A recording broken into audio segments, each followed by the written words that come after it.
Vê se consegue, né? Fica iniciando, não vai. Ah, tá.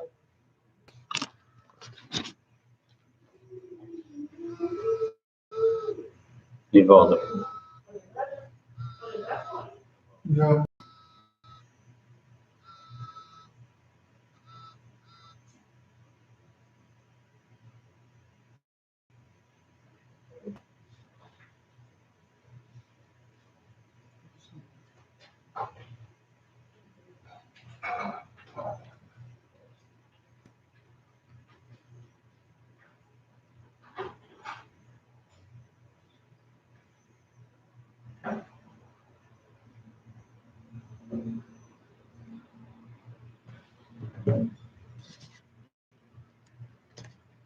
E aí, irmãos, deu um probleminha aí, vamos só esperar um minutinho e ver se todo mundo consegue acessar.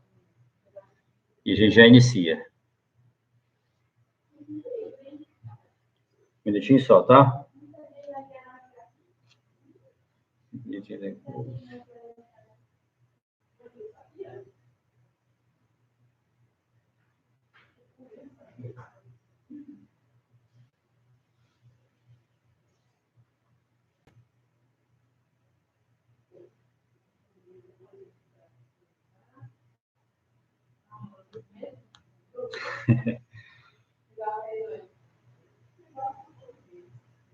Doida.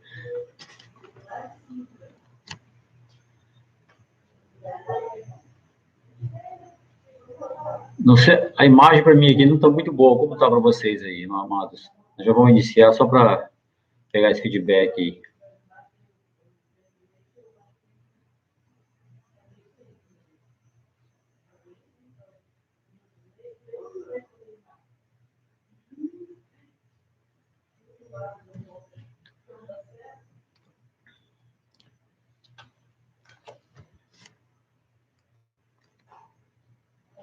Boa noite, amados.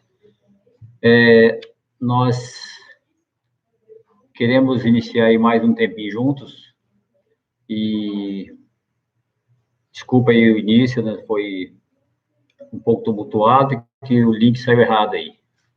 Mesmo o Bill tendo me dado uma dica, eu achei que fosse só ativar lá e ele direcionava, eu tive que criar outro link em cima da hora aí, tá? Nós vamos compartilhar um pouquinho hoje, não sei se vocês viram escrito lá no primeiro link, sobre arrependimento. Né? É um assunto, não é um assunto novo para nós, mas eu creio que está muito dentro da palavra que temos recebido. E eu gostaria, então, primeiro de falar com os irmãos, eu sei que nós não estamos conseguindo interagir, ficar interativo, né? Mas falar com os irmãos, assim, como será que está a nossa rotina desses dias, né? Alguns estão conseguindo ficar em casa o tempo todo, outros estão saindo um pouquinho, outros não estão acreditando muito nessa questão e não estão se protegendo, outros estão se protegendo ao extremo e não estão nem botando a mão fora da rua. Mas eu creio, assim, que em todas essas coisas, nós fomos chamados a ser prudentes, tá? Chamados a ser moderados, né? Nem o extremo de um lado nem de outro é bom nesse momento, né? Mas eu creio que tem sido um aprendizado para todos nós.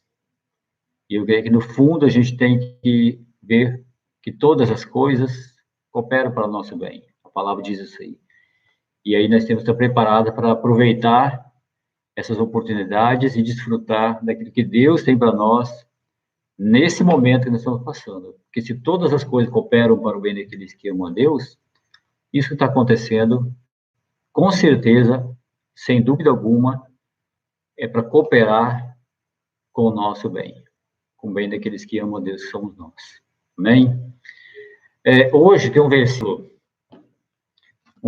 que hoje está se falando muito hoje, que eu quero ler. A palavra não vai ser sobre isso, mas só para a gente entrar no tom aqui do dia de hoje, né? Hoje é domingo de Páscoa, nós ceamos a semana passada, Mas tem um versículo que hoje, alguns dizem que é um dos versículos mais bonitos da Bíblia. Não sei se é essa versão aqui, mas outra, ele fala bem assim. Está em Lucas 24, versículo 5, principalmente do 5, né, e um pouquinho do 6. No finalzinho do 5 fala, por que buscais entre os mortos ao que vive? Ele não está aqui, mas ressuscitou. Então, esse é um versículo tremendo, né? Que nos enche de esperança. Eu estava falando com a Ana Lúcia agora, assim, não é um versículo hoje, né? Vamos dizer assim, ele ressuscitou hoje. Ele está vivo já, sempre esteve vivo, na verdade, né? Mas nós lembramos hoje que ele ressuscitou. O túmulo está vazio. Então, nós não devemos buscar entre os mortos aquele que vive eternamente. Amém? Essa é a palavra para nós hoje. Não devemos buscar entre os mortos ao que vive. O que é os mortos? Né? Penso que os mortos é o mundo, então nós não podemos nos apegar, nos associar aos mortos e também tentar desfrutar de uma vida com Deus, que é um Deus vivo. Mas Jesus ressuscitou, glória a Deus, louvado seja o Senhor. Vamos orar. Pai querido, nós queremos bendizer o teu nome, declarar que estamos aqui mais uma vez juntos, Pai, e nós sabemos que nada nos impede de congregarmos, ainda que não de uma forma visível, mas congregarmos assim, Pai, sabendo que estamos juntos, cada um na sua casa, mas estamos no mesmo Espírito, Pai. Te damos graças por esse dia, te damos graças pela lembrança que nós temos na Tua Palavra, na tradição dos homens, que hoje, né, num dia como hoje, num domingo, Jesus ressuscitou. E Ele é um Deus vivo, que nós podemos palpar, ouvir, tocar. E nós te damos graças, Pai, porque podemos desfrutar dessas coisas todos os dias da nossa vida, porque essa foi a promessa que Ele nos fez, que estaria conosco todos os dias. Então, Pai, nos abençoe, nos desgraça, nos fortaleça, Pai, para que possamos continuar caminhando firmes, Pai, nesses dias e em qualquer dia, durante qualquer tribulação, não queremos deixar passar em branco essas coisas, Pai, queremos aproveitar, tirar proveito dessas coisas para que possamos crescer e sermos fortalecidos, Pai, ouvindo a Tua voz, ouvindo o que Tu queres nos falar, no nome de Jesus. Amém. Tem um cântico, né, que ele fala, que a gente canta bastante, é um corinho, né, que ele fala assim, celebrai a Cristo, celebrai, celebrai a Cristo, celebrai, e aí ele diz, ressuscitou, ressuscitou, e ele vive para sempre, e ele é muito jóia, nós nos alegramos já muito com esse cântico, e ele fala exatamente isso, né? Ele ressuscitou, ele vive, reina para sempre. Louvado seja o Senhor. Nós queremos hoje, irmãos, como eu tinha colocado lá, tem um versículo que nós estamos ouvindo desde o primeiro dia dessa primeira epidemia, depois pandemia.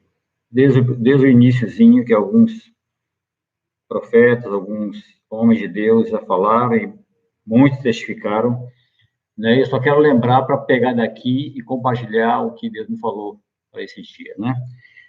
É 2 Crônicas 7:14, e eu vou ler novamente, só para nós nos lembrarmos, e nós sabemos de cor, que ele diz, né, se o meu povo, que se chama pelo meu nome, primeiro fala se humilhar, e nós temos, né, nos humilhado nesses dias. A gente tem visto o povo de Deus se humilhar, ir para as ruas, ajoelhar no meio da rua. Isso aconteceu em Aracruz também agora, essa semana, alguns grupos lá de Aracruz, alguns pastores foram às ruas, né, mantendo distância, mantendo as orientações da área de saúde, mas ajoelharam nas ruas, clamaram, andaram pelo Aracruz. Eu creio que isso é o que temos feito. Depois fala e orar. Temos orado. Né? Temos orado e assim como né, Daniel, alguns têm orado até mais vezes ao dia, mas pelo menos uma vez por dia temos parado para orar especificamente por esses dias, por aquilo que Deus quer nos falar, ouvir o Senhor, me buscar, né, tudo isso é pelo Senhor. E aí no final fala, e se converter dos seus maus caminhos. E se converter dos seus maus caminhos. Então é nesse ponto que eu quero me ater hoje, me PDT, e compartilhar um pouquinho.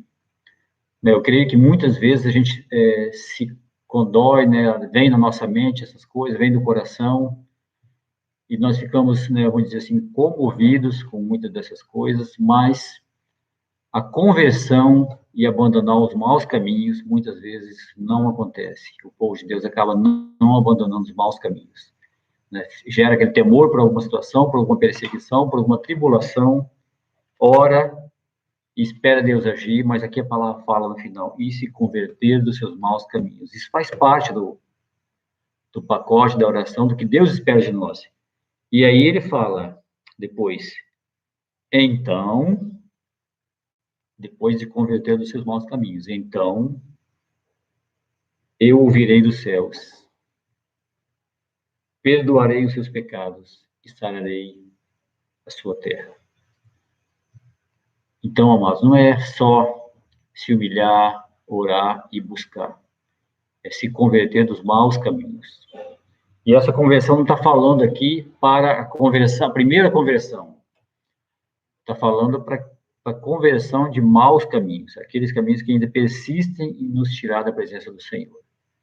Então, por isso que eu coloquei o título hoje ali no nosso primeiro link, que saiu errado, mas eu vou corrigir depois, é que fala assim, o que vem depois do arrependimento, né? Então, ou seja, eu me arrependi. O que vem depois? Nós sabemos que tem um arrependimento, que a gente não chama de arrependimento, chama de remorso, mas que gera uma comoção, e tem o arrependimento verdadeiro. Um gera morte e um tem que gerar vida. Então, o que vem depois desse arrependimento? Então, eu não sei se nós sabemos, né, o que de fato é arrependimento. Eu creio que essa tem sido nosso ensino de fundamentos, a nossa catequese, falando o que é o arrependimento, e também o que não é o arrependimento. Também nós temos que meditar nessas coisas, né? O que é e o que não é. Bom, primeiro eu vou falar de algumas coisas, poucas coisas, que não é o arrependimento, que não é reconhecido como arrependimento. A primeira é que o que não é arrependimento? Não é apenas convicção de pecados. Às vezes as pessoas têm aquela convicção de pecados, pequei, mas não muda, não abandona os maus caminhos, persiste neles, às vezes até dá aquela tristeza ou aquela cai na consciência, mas não abandona. Então isso não é um arrependimento. Arrependimento é uma coisa plena, né? Nós vamos ver isso depois. Também não é uma tristeza apenas e nem um remorso, né? Para isso, nós vamos ler uma palavra que está em 2 Coríntios 7:10. 2 Coríntios 7, versículo 10,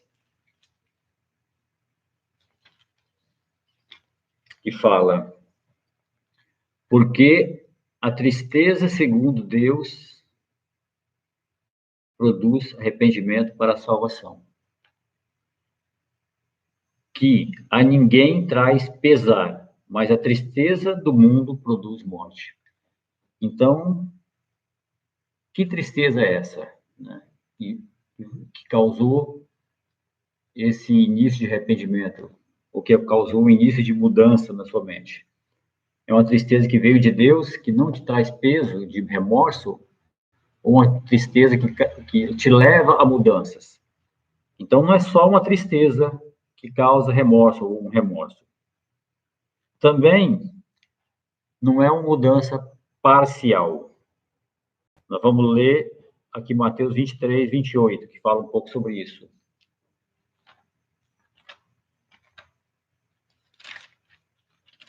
Eu vou abrir junto aqui, porque se alguém quiser acompanhar. que for rapidinho, consegue acompanhar junto comigo. Mas aqui em Mateus 23, versículo 28, né, quando Jesus começa a dar várias advertências, os escribas e fariseus, ele fala assim: assim também vós, exteriormente, pareceis justos aos homens, mas por dentro estáis cheios de hipocrisia e de iniquidade. Então, aquele arrependimento que faz você apenas ter uma aparência boa, né? Mas por dentro ainda está cheio de maldade, por dentro está cheio de desejos malignos, de más intenções, né? De julgamentos, né? De pensamentos errados. Então, também não é isso. Então, não é apenas uma convicção de pecados, apenas alguma convicção, não é uma tristeza, aquela que produz remorso, não é uma mudança parcial, aquela que apenas te dá uma casca exterior, que para os outros, as pessoas falam, olha, o fulano mudou, o fulano está diferente, está se vestindo diferente, agora está andando direitinho, está cumprimentando as pessoas, mas por dentro ainda é maldade.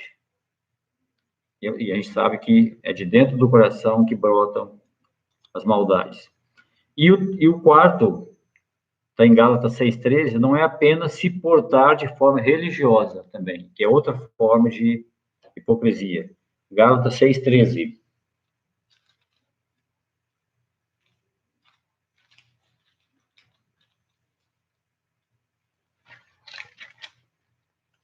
Gálatas 6,13 fala: pois nem mesmo aqueles que se deixam circuncidar guardam a lei. Antes querem que vos circuncideis para se gloriarem na vossa carne. Nós sabemos que antigamente o povo de Deus, para receber uma marca, né, de que era o povo de Deus, passava pela circuncisão. E hoje nós sabemos que o batismo é a nossa marca.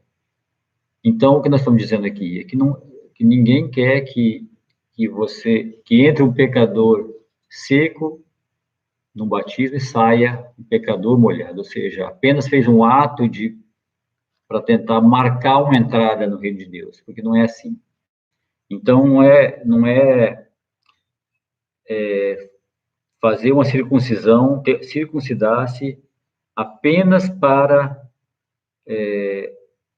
se deixar circuncidar apenas para dizer que guarda ou que entrou no reino de Deus, ou seja, que se batizou apenas para dizer, sou cristão agora, me converti.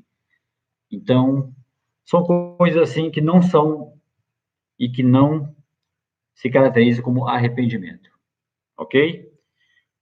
Então, o que de fato é o arrependimento? Nós falamos agora que arrependimento ele tem que ser completo, ele tem que ser pleno, ele não é uma coisa que age só em uma parte do nosso ser. E nós aprendemos que a mudança, o arrependimento é uma mudança de mente, de coração e de atitude. E nós falamos aqui, mais ou menos assim, né? A mente, você começa a agir de forma racional e falar, de fato, realmente eu preciso mudar. Não posso continuar assim, a coisa não está bem, sei que estou errando. Então, isso é o racional. E o coração começa também a te deixar, vamos dizer assim, a querer te levar a mudar de atitude, porque no coração estão as vontades, né? E aí então, o coração também começa a te levar para uma mudança, não é só no racional. O coração também começa vamos dizer assim, a testificar o que a mente está desejando ou pensando. E, por fim, é uma atitude. As atitudes precisam, então, ser coerentes com o arrependimento que chegou até a mente e até o coração. Então, a gente diz que o arrependimento completo é quando há uma mudança de mente, de coração e de atitude. Esse tem sido o nosso ensino, o nosso fundamento sobre essa palavra de arrependimento. E nós sabemos que na palavra tem várias ilustrações que o Senhor deixou para os discípulos, mas uma mais clara e mais, assim, acho que ilustra melhor o arrependimento, e nós não vamos ler a passagem toda, mas porque vocês conhecem, assim, é trazer a lembrança nossa essa passagem que melhor ilustra o arrependimento prático, que está em Lucas 15, né, na passagem lá do filho pródigo. Eu vou abrir aqui para pegar só uns trechos dessa palavra. Lucas 15, né, que começa no 11 e vai até o 32. Então, lá conta a história do filho pródigo, né, aquele rapaz que chegou para o pai e falou, me dá a minha parte da herança, porque eu quero, né, quero ter minha vida, eu quero fazer o que eu quero da minha vida. E pegou a parte dele e se foi, e aí, né, se lembra, ele dissipou de forma errada, uma vida dissoluta, e aí, quando então acabou tudo, ele se lembrou de quem ele era. Então, aí, nesse ponto, então, acontece um arrependimento que está aqui nessa parábola, que para nós, né, ele é a melhor ilustração dessa questão da mente, do coração e da atitude. Porque, de fato, né, o arrependimento ele não pode apenas gerar algo e não ter um fruto de atitude, né? Então, no versículo 17, que ele vai contando a história quando o filho, então, percebe que entrou numa furada, ou seja, que andou de forma errada, no versículo 17 fala bem assim, caindo em si. Então, vou destacar só essas partes, né? Fala caindo em si. Então, esse caindo em si é o quê? É quando vem à mente o raciocínio de, opa, peraí, alguma coisa está errada, eu pisei na bola. Então, você cai em si. Depois, no versículo 18, ele fala assim, o próprio filho fala, levantar-me-ei e irei ter com meu pai, e lhe direi. Ou seja, o que é isso? É o coração, né, junto com a mente, querendo tomar uma ação. Então ele falou assim, então eu vou fazer isso. Mas ele não fez ainda, né? E aí, no versículo 20, ele fala, então, e levantando-se foi ao seu pai. Então, isso é atitude. E lógico, nós vemos lá mais frente que de fato foi, e quando ele já estava longe, o pai já viu, e ele chegou, falou com o pai dele, e aí o pai já o abraçou, já o recebeu, e é assim que Deus faz conosco. Deus já vê o nosso coração, já vê a nossa intenção, antes de mesmo de fazermos, ele já sabe que nós vamos fazer, já sabe que somos de fato arrependidos e já nos recebe. E essa, então, é a melhor ilustração que nós temos, né? Uma das melhores que nós temos na palavra sobre esse arrependimento, ou seja, aquilo que nós lemos do início, né? Converter dos maus caminhos, ou seja, a mente precisa, então, raciocinar sobre isso, entender que está errado, o coração testifica e gera essa mudança, né, junto com a mente, e aí você, então, se dispõe e parte para uma ação prática. Então, esse é o arrependimento. Então, você vai lá, confessa, ou você vai lá e restitui, você vai lá e faz o que tem que ser feito, e sai daquela situação onde Deus não estava se agradando. Eu creio que é isso que Deus está esperando de nós, do seu povo. E essa tem sido nossa oração aqui em casa. Senhor, perdoa-nos, né? Nós não temos pecado contra ti. Mostra, Deus, né? Traz a luz, assim, como o próprio salmista leu, né? Se há algum caminho mau. E quando ele mostra, se ele mostrar, nós temos que abandonar, sair, né? Apenas não falar, tá, é isso sim, tá bom. Nós temos que sair, e é isso que ele espera, porque depois ele fala assim, então ouvirei dos céus. Então, eu creio assim, que ele não apenas vai ouvir a nossa oração de arrependimento, não vai ouvir apenas o nosso clamor de arrependimento, ele vai ver também a nossa ação prática de arrependimento. E eu creio que nesses dias, se essa palavra é uma palavra que temos recebido e testificado, que ela é a palavra para essa época, nós precisamos, né, o povo de Deus precisa caminhar para a prática do arrependimento. Se há algum pecado, se há alguma coisa, pequena, grande, não importa qual seja, na minha vida, na sua vida, nós precisamos abandonar esse mau caminho. E se for necessário confessar, confessa. Se for necessário confessar para Deus, né, confessa para Deus. E aí, amados, eu quero mais um pouquinho, mais na frente um pouquinho, andar mais um pouco.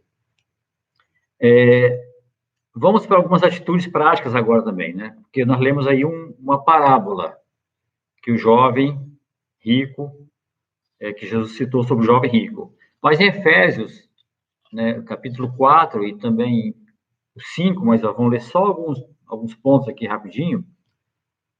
Né? No Efésios 4, eu vou abrir aqui, nós vemos também algumas atitudes práticas, ou seja, aquilo que a mente gerou, o coração desejou fazer a mudança né, e testificou com a mente. Então, uma atitude prática que Paulo está dando aqui para os discípulos, para a igreja em Éfeso, e que é para nós todos os dias. A partir do versículo 5, ele dá algumas atitudes práticas. E ele fala no capítulo, no versículo 25, né? Por isso, deixando a mentira, fale cada um a verdade com seu próximo. Isso é uma atitude prática. Eu mentia, eu tenho o hábito de mentir, então para, não minta mais. Então, aquele que, de outra passagem, fala, aquele que que mentia, não minta mais.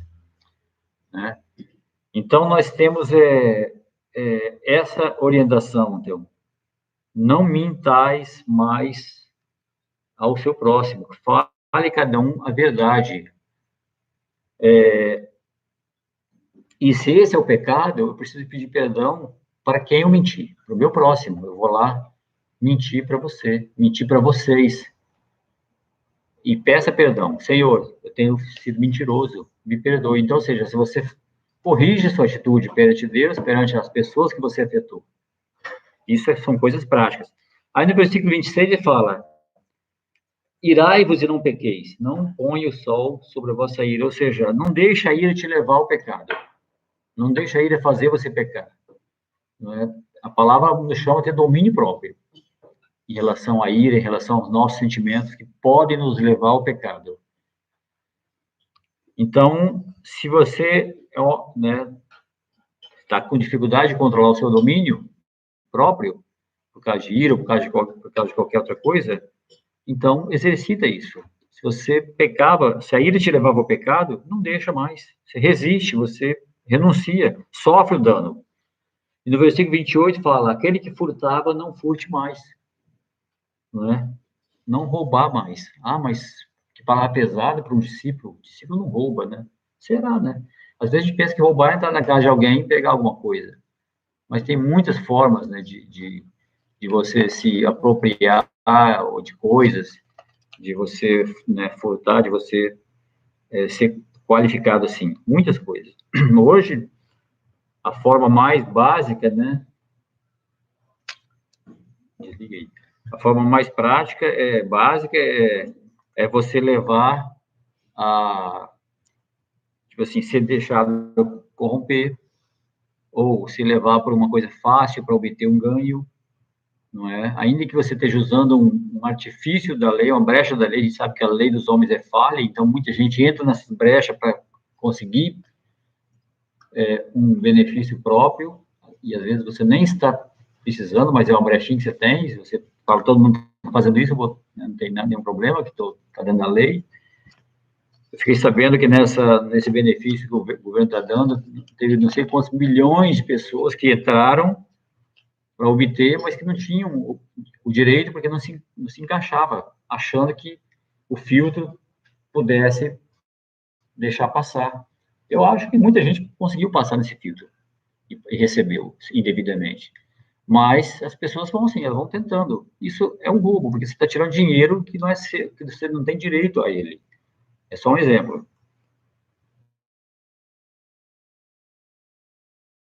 Sai da nossa boca palavras torpes, ou seja, nossos lábios, a palavra diz que nós temos que transmitir graça, ou sair unicamente palavras que edifiquem. Então, se nosso pecado tem sido nossa língua, né, nosso arrependimento tem que passar por isso, né, só se arrepender e depois no dia seguinte a língua de novo entra em ação. Então, dando só alguns exemplos, mas que são coisas práticas que nós precisamos, de fato, deixar o Espírito Santo sondar. São coisas, às vezes, pequenas, né, que nos levam a... O 31 fala fugir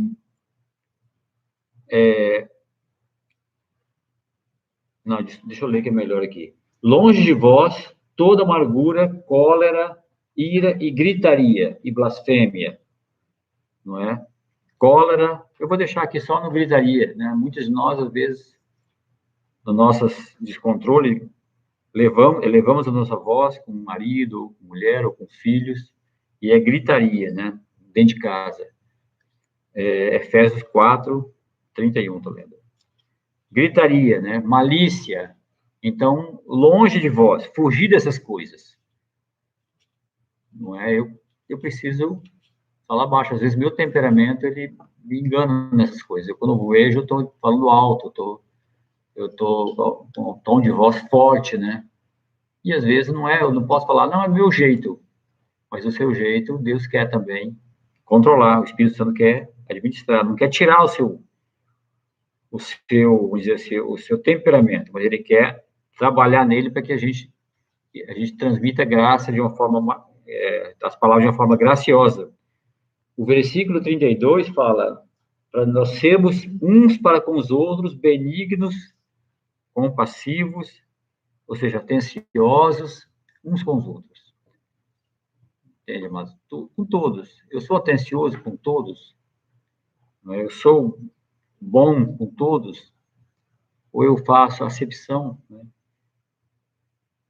Eu perdoo como Deus me perdoa. Aqui, esse final desse versículo vai bem assim: perdoando-vos uns aos outros, como também Deus em Cristo vos perdoou.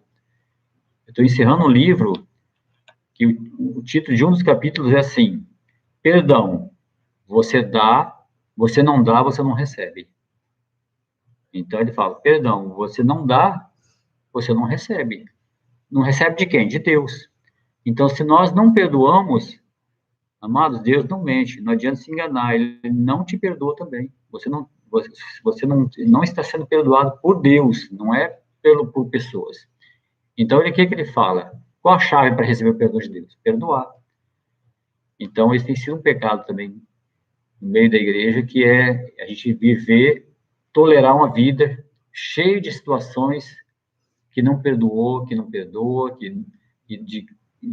conviver com pessoas que você não se dá bem, porque você não abre mão de perdoar. Então, isso tem sido, eu creio que Deus quer jogar tudo isso por terra, porque nós precisamos ser um povo santo, um povo de Deus, um povo que se arrepende dos maus caminhos. Essa é a palavra nossa. Então, eu quero citar só esses exemplos aqui, práticos, né, atitudes práticas, tem muitas outras, mas nós queremos só relembrar um pouco do que a gente já estuda bastante, que é o arrependimento. E após, né, o arrependimento, eu creio que 3 áreas da nossa vida elas vão mudar também. Assim como mente, coração e atitude, tem 3 áreas da nossa vida que elas vão mudar. Uma delas é a área moral, depois a área de relacionamentos, depois a área espiritual. A área moral tem a ver com a minha vida pessoal, vamos dizer assim. É como é meus pensamentos, a minha pureza, ou, ao contrário, né, como eu tenho sido, moralmente falando, eu tenho sido impuro, eu tenho tido desejos malignos, desejos maus no meu coração. Né? Colossenses 3, ele fala no início lá, né? Fazei, pois, morrer a vossa natureza terrena, prostituição, impureza, paixão lasciva, desejo maligno, avareza. Então, alguma dessas coisas estão ligadas à minha moral, né? À minha ética, né? Então, como que é isso aí? Então, o arrependimento precisa afetar a minha área moral. Então, interiormente, eu preciso ser uma pessoa pura. Eu tenho que ter desejos também bons em relação às pessoas, em relação àqueles que estão ao meu redor. Isso me afeta pessoalmente. A segunda área, a área de relacionamento afeta os outros. Ou seja, maledicência, ira, minha ira afeta as outras pessoas ao meu redor. A maledicência, o julgamento, então eu preciso deixar Deus atuar nessa área para que as pessoas que estão ao meu redor não sejam afetadas pelo meu pecado. E uma área espiritual, né? O meu arrependimento precisa me levar a ter uma consciência com Deus pura também e santa, ou seja, a minha idolatria. E a idolatria está relacionada não só a ídolos feitos internet, sei lá, qualquer coisa que te tire o tempo precioso que você poderia ter com Deus, de uma forma desequilibrada, entende? Então, nós temos que buscar o equilíbrio nessas coisas.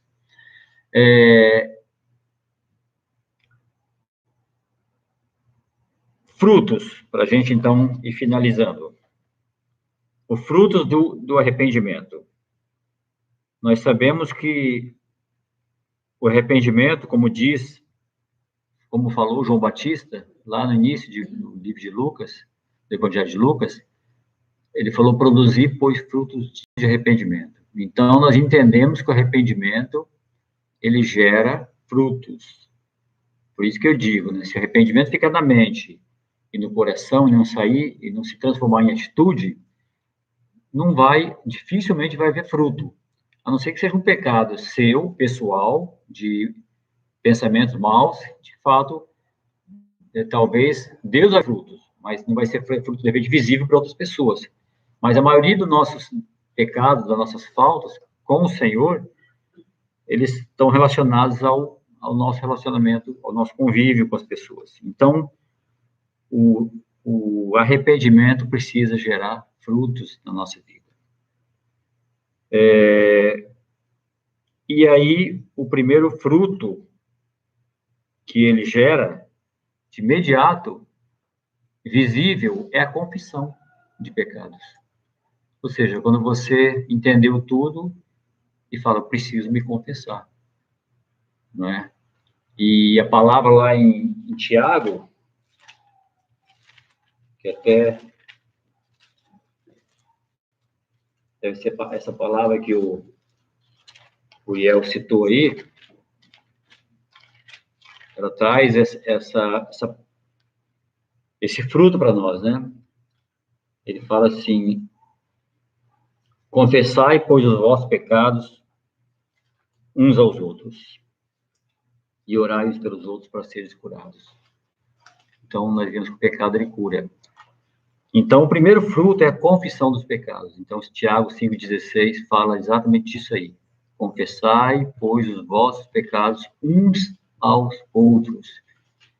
Infelizmente, amados, ainda há um engano grande em relação a isso aí. Que pecado se confessa só a Deus, é comigo, Deus. Isso é um engano. Porque a palavra, ela sabe que o nosso coração é mau, o nosso coração é enganoso, e nós não podemos ocultar muitas coisas, essas coisas das pessoas. Nós não podemos ocultar o nosso caráter, o nosso verdadeiro eu, esconder a nossa maldade dos outros, porque as pessoas, Deus sabe como nós somos maus. E aí, nós temos que pedir perdão a Deus, praticamente isso em todos os pecados que a gente comete, e aos irmãos, na maioria dos pecados envolve os irmãos, precisa se pedir perdão aos irmãos, uns aos outros, às vezes para uma pessoa, às vezes para duas, às vezes para um grupo que foi envolvido, e às vezes para a igreja toda, quando envolve um pecado contra o corpo. A palavra fala disso aí. Esse é o primeiro fruto, né? O segundo é o abandono do pecado. Então, essa palavra que nós lemos primeiramente em 2 Crônicas fala assim, abandonar os maus caminhos, né? Fala disso aí.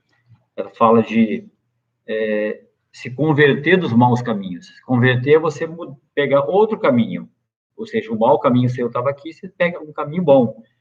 Então, é deixar para trás os maus caminhos. Então, é abandonar o pecado. Então, esse é o segundo fruto. Então, as pessoas vão ver isso aí de você. Ainda que talvez demore para ganhar, de repente, uma confiança naquilo que você fez durante tanto tempo. Mas Deus vai confirmando esses frutos depois. O outro fruto é a restituição. Muitos pecados precisam ser restituídos. E o arrependimento, para ser completo, ele passa também, às vezes, é necessário passar pela restituição, onde você vai, se você desonrou alguém, por exemplo, eu quero citar só isso, você vai e devolve a honra para a pessoa. Você honra de novo essa pessoa, ou com atitude, ou com situações, ou com palavras, para apagar aquilo que você fez. Você está restituindo o seu pecado. E depois andar com Deus. Então, são essas coisas que nos fazem que nós, então, possamos dar frutos dignos de arrependimento. Então, meus amados, essa é a palavra que Deus, então, quer nos transmitir para hoje, né, exatamente o que vem depois do arrependimento, ou seja, tem que ter ações, situações depois do arrependimento, e Deus espera isso de nós nesses dias. Quando nós temos recebido essa palavra de 2 Crônicas, que nós temos que orar, clamar e tudo mais, mas também pouco se fala disso aqui, se converter dos maus caminhos, porque depois disso vem, então, o virei dos céus e sararei a vossa terra. Deus, ele também é um Deus completo, ele quer de nós uma ação também completa no nosso arrependimento. Amém, amados? Em nome de Jesus, Deus abençoe nossa semana, Deus abençoe nossos dias que estão por vir. Nós já temos visto aí um luz no túnel de, quem sabe, em breve voltarmos ao normal.